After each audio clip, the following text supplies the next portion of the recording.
They were doing a series about different species and about the connection of people with those species, and they contacted one of my patrons who put them on to us, and they sent us an email and said, would we be interested in doing it?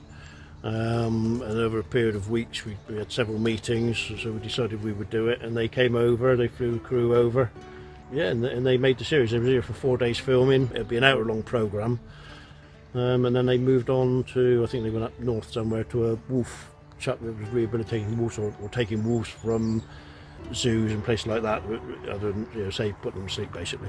And it's amazing because your otters are in there with lions and sharks and iconic species from all over the world. Connexion Sauvage sur TV5. Well, yeah, they are. I mean, the otter is an iconic species anyway for the UK, and there's very few places that have the facilities that we've got and are able to offer crews like that a chance to film, but without being intrusive into the actual rehabilitation process that we do, and that's really important for us. And those guys, they were fantastic. If I said no, that was the end of it. They always asked if said what they were going to do first, and if I said no, that was the end of it. And by and large, everything went really, really well. So yeah. And I think because of where we're placed as well, that helps. Obviously, North Devon, home to Tarka the otter, it's an iconic story, it's an iconic species, and we're just lucky to be able to do what we're doing, for that species. And how was your French? Because they were from French Canada. My French was absolutely appalling. Yeah, I can't speak French in the slightest. And Claudia, funny enough, she said to me, because they filmed it in French and then in English. She said, by the end of the filming you will be able to speak French. I said, no, I won't. And I was right. I didn't have a clue what they were talking about. But it was quite funny. Did she know her stuff? Yes.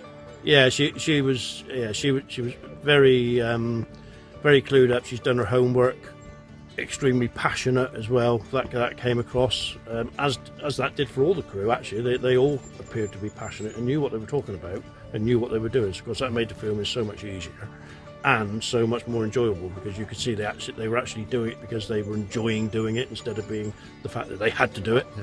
You're looking forward to seeing the final result? Oh yeah, I can't wait.